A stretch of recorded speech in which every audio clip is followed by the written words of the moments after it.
Good morning, I'm Caroline Hayes, electronic specifier at the Digi-Key booth here, and I have this morning the pleasure of Joe Koch's company. He is the Vice President of Electronics Assembly Solutions for 3M company. Joe, welcome. Thank you, Caroline. It's nice to be here. Good morning. Thank you. So we're here to talk about 3M and their very broad portfolio across the whole supply chain, semiconductor fabs, IC packaging, PCB and device assembly, and then on to the communications infrastructure, data centers, you do the lot. Yeah. Can you tell us a little bit about each segment of the 3M business? Certainly. So, as you said, we cover the electronics industry from start to finish, and I think it gives us a unique perspective on what's happening in the industry, on trends, on some of the big design challenges. And you know, at 3M Company, our purpose is to unlock the power of ideas, people, and science to solve the world's biggest challenges. And so electronics, you know, when you look at the development in electronics and the absolute incredible advancement that all of these designs and inventions have brought to each of our lives, it's really humbling when I think about how 3M is helping to enable that from semiconductor, where we have materials that are used in raw wafer polishing. They're used in the semiconductor fabs themselves across a number of different processes. Then once you start dicing and packaging, we've got materials that are used for transport of chips, and some used in the packages themselves. Onto assembly with a number of different materials, whether it's cleaning or cooling, coating. We've got bonding that are used now when you get into device assembly and subcomponents like displays or you know, a lot of the hearables, wearables, this Internet of Things. And then you think about how those devices are connected and all the antennas there. And so we are able to bring solutions that improve signal integrity through EMI and EMC absorbers or shielding materials. And then you think about, okay, so now we've got the devices and the infrastructure through which they are connecting, all of the communications infrastructure. We're able to take a lot of the technology that we have developed around device antennas to improve signal integrity, and with some really close collaboration with some of the leaders in that industry, bring solutions that will improve the strength of signals, improve the range of the signals, and reduce noise in the signals, all of which makes that communication much more efficient. And then finally, what's behind all of that are the data centers that are proliferating, you know, incredibly across the world. And we've got a number of solutions for data centers, from cooling to connectors to vibration control. And what do you think, with all of these expertise, the common driver, can you identify a common driver for today and maybe for tomorrow's technologies? You know, if I think about that, you think about some of the big challenges, you know, challenges around design or around the increasing use of data and data speeds, and then around sustainability. To me, when I think about how we engage with customers and what they're looking for 3M to bring and how we can leverage our capabilities, it's around improving performance, improving sustainability of a solution, and that can be in the device itself, it can be how it's used, it can be in the energy efficiency, in the energy efficiency in the manufacturing or in the use, and then finally around cost. You know, all of us as consumers are continuing to look for more cost-efficient ways to do things, and of course our customers are the same way. So we've got to look at how do we take these solutions and ensure that at the end of the day, the cost is less. That might not be in dollars per meter or per connector or whatever that might be, but cost is always an important factor. Yeah, especially in some of the industries you talked about, some of the consumer cost-sensitive ones. Yeah. You also touched there on some of the connected areas, that connected cities and vehicles and so on. 3M has made some advances in the high-speed copper interconnect. Can you tell us a little bit about those in relation to data centers, which is where it all happens. Yeah, exactly.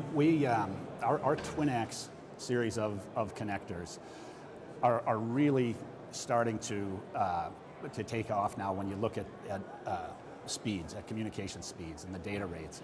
So PCIe 3 and 4 and now even 5, we have solutions that are very efficient. They're low profile, thin cabling and assembly, bendable with really good signal integrity even after multiple bends.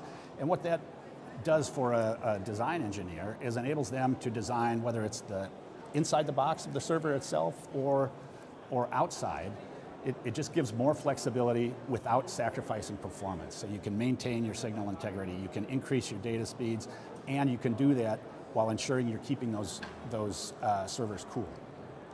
And all of these new technologies rely on that fast data transfer, don't they? Yeah. So we're also talking about the optical interconnect solutions for 3M. How are these being implemented around the world? So we're focused, we really have two areas of focus with our expanded beam optical interconnect. So this is a new technology for us. We've got our multi-mode connectors already launched. Our single modes will be launched in the coming, I'll call it coming weeks.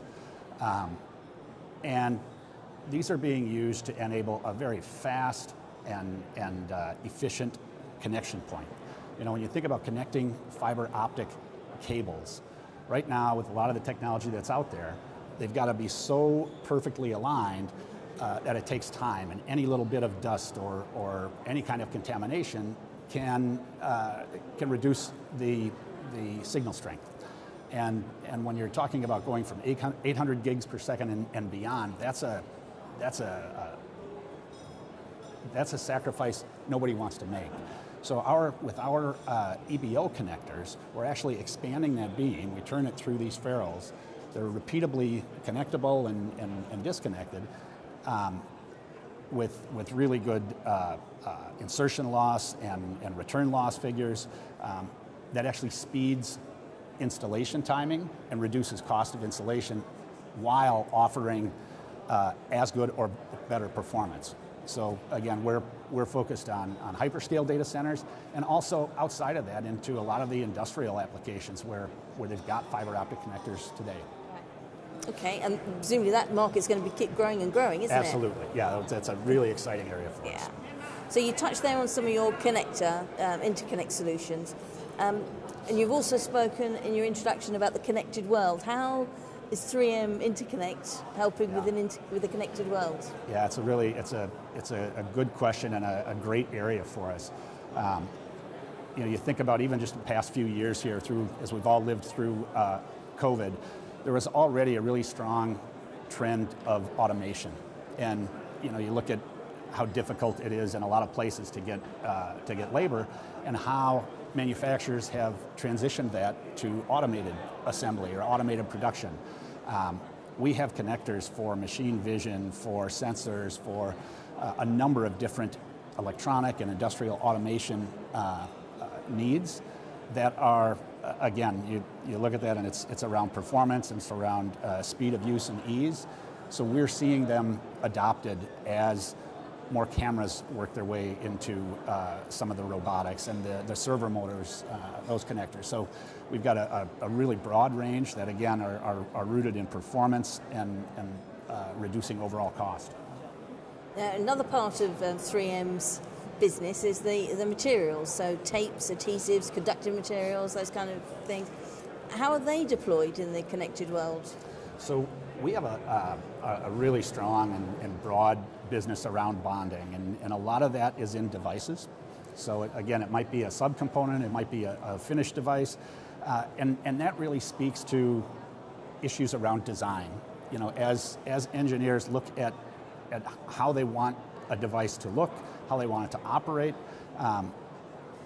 to the extent we can eliminate a lot of mechanical fasteners and improve not only design flexibility, but then performance, because you know, we're all carrying our electronics with us each and every day, everywhere we go, and so you want that waterproof ability, you want that chemical resistance, you want the robust design where you can drop your phone and it's not going to break, or you can You know, if you hit your watch against the wall, it's not going to break. And so we're seeing that, and again, a number of bonding has been an area for 3M for a long time. We've got strong roots there in both tape and in adhesives, and then expanding on that into multifunctional solutions where you can look at thermally conductive materials, or you can look at electrically conductive. So again, for shielding or for absorbing applications, with a view to not only enabling those designs, but then also ensuring, again, crisp, clear communication. Yeah. Then I'm also interested in semiconductor materials, that segment of the 3M business. There's chemical, mechanical planarization, there's pads, pad conditioners, heat transfer fluids. But where are they mostly used? Semiconductors is a really big, important market for us, and so our materials are used primarily in the fabs themselves. So you think about who is making the logic wafers or the memory wafers, and the CMP process you mentioned, chemical mechanical planarization. This is the process where after you deposit a metal layer, you've got to smooth that. So as line widths continue to reduce in size from 7 nanometers to 5 nanometers or 3, and it's absolutely mind-boggling when you look at the precision of the lithography, and then this enables that continued buildup of layers. So in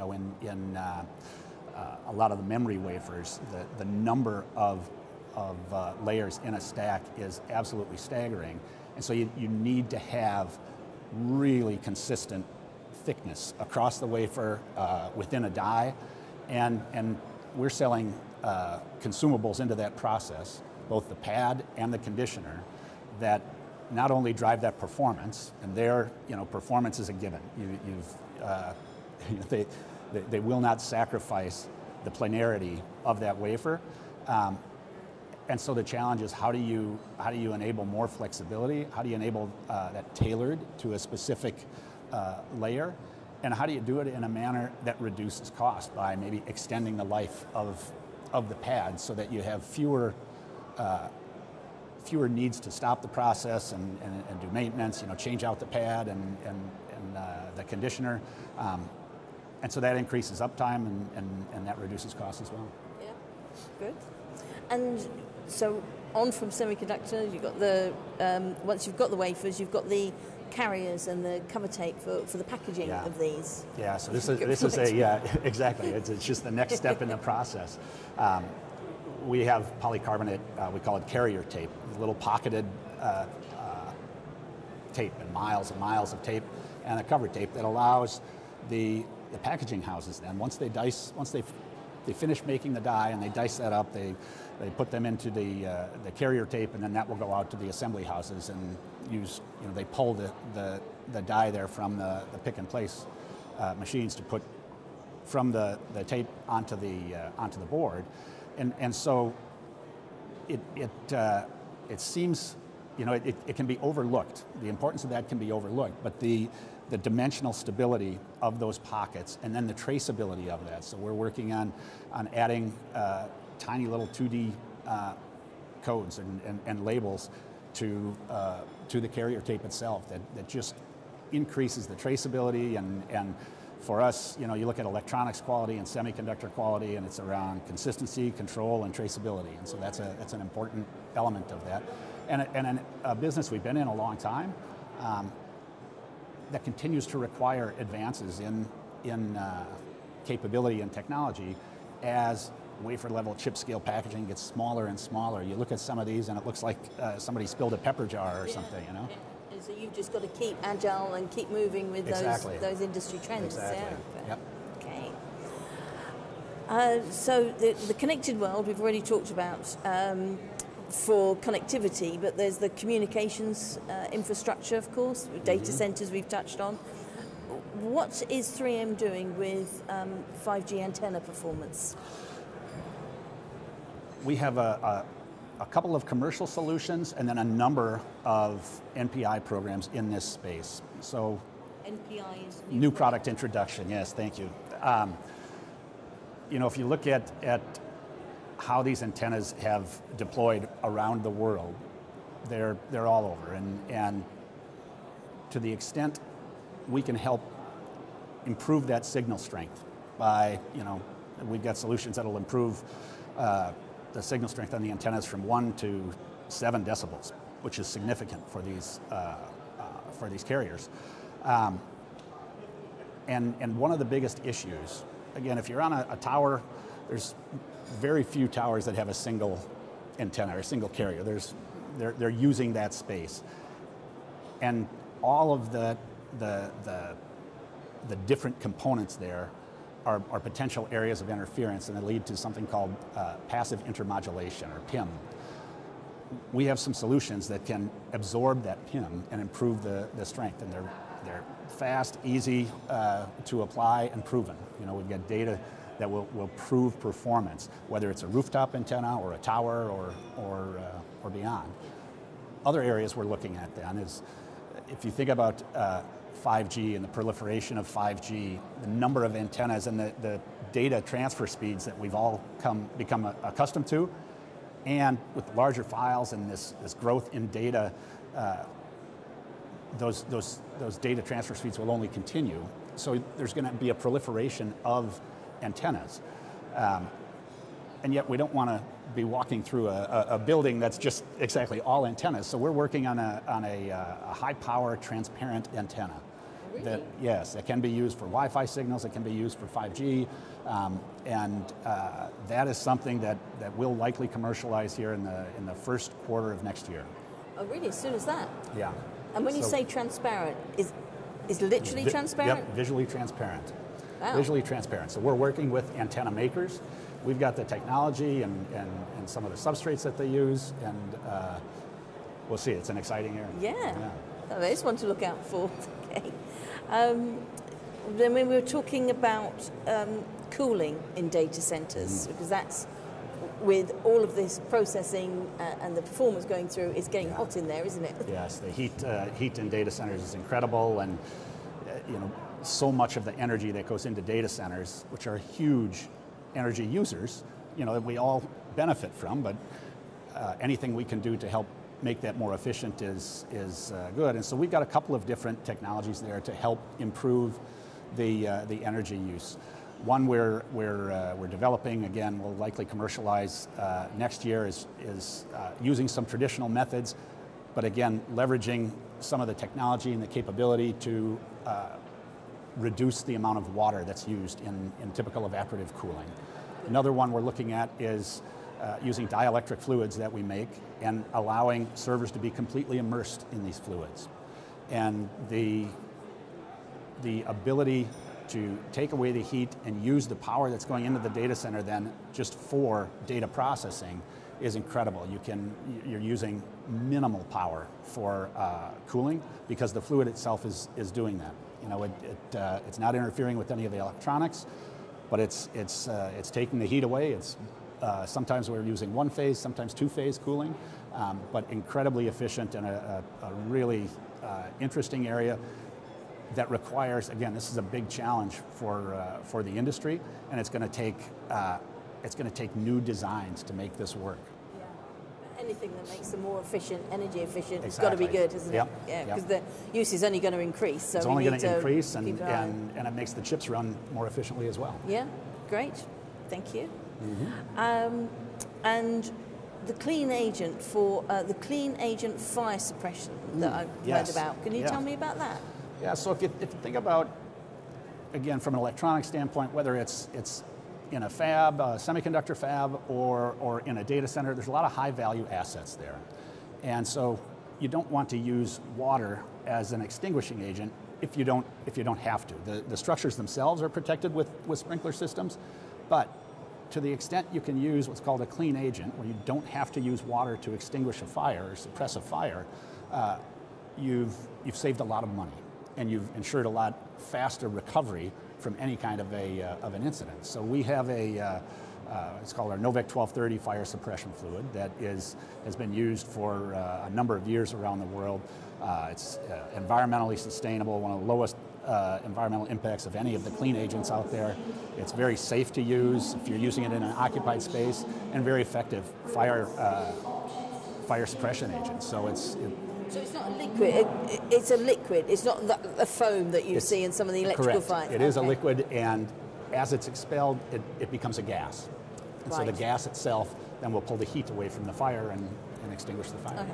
And that's a 3M innovation? That's a 3M product, yep, and we work with a number of industry partners who design the systems themselves. Right. So we make the agent, they make the systems. We do that a lot. You know, if you think about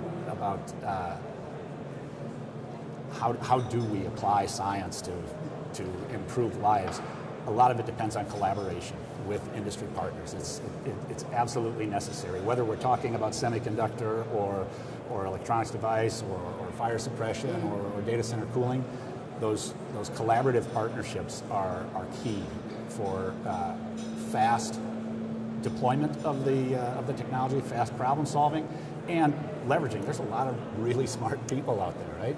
And so again, we tend to approach each of these problems with confidence in our capabilities and our technologies, but with humility about, you know, how let's pull in a number of different voices and perspectives here for how to best solve that problem. Yeah, you bring the experts together with your expertise. Yep. So have there been any recent partnerships, collaborations, or your favorite ones you can tell us about? Well, we're always, we continue to do that across all of those segments and industries. You know, we're here at the Digi-Key booth. Digi-Key has been a 3M partner for 35 years, two great Minnesota companies, and there's such a critical element for us to get our product into the hands of design engineers. You know, that's a great partnership for us, and it just continues to grow and expand. Great. We touched briefly there on some of the sustainability partnerships that you're doing. Mm-hmm. Could you tell us a little bit about some of the initiatives that you might be involved in? Yeah, so we look at sustainability. This is a metric that goes into every single new product introduction at 3M, where we're looking at what is the impact on not only our own plants or processes sustainability, on the material itself, and on the customers and the next step in the supply chain. So whether that is looking at how do we use renewable energy in our factories, how do we increase the use of that, how do we reduce a carbon footprint for our own processes, how do we help a customer do that, how do we reduce the energy, how do we use more bio-based materials, reduce the amount of petroleum-based feedstocks, things like that, and then what can we do to reduce waste and just reduce the overall impact, reduce the amount of energy needed to run a process. So that could be looking at using a light cure on a tape or adhesive as opposed to heat. You know, if you can use a light, that's always an advantage for you. And, again, it's an area that has been a philosophy and an important driver at 3M since the mid-1970s, where we started with a pollution prevention PAYS program, 3P program. And it's been our philosophy that to the extent you can eliminate pollution or eliminate waste at the start, then you're not paying for it. It does pay for itself. And you know, it's something our customers demand, it's something consumers demand, and it's something that's central to how we approach each and every development. Okay. Now, we've talked about quite a lot of products here across the vast range. Where can viewers find out more about 3M products, availability? Well, that's a good question. 3m.com/electronics. There's loads of information there. And then again, you can go to any one of our partners. You can find a local 3M representative, and you should be able to get, you know, we're here at electronica for a couple of more days, but beyond that, and presumably on the Digi-Key website as one of the partners. Yeah, they're fantastic. We use Digi-Key for information a lot of times. They're so thorough and so good. So certainly go to Digi-Key as well. Great. Yeah. Okay. Well, Joe, thank you very much for your time. It's been a pleasure talking to you. Thank you, Caroline. And that's goodbye from us. All right.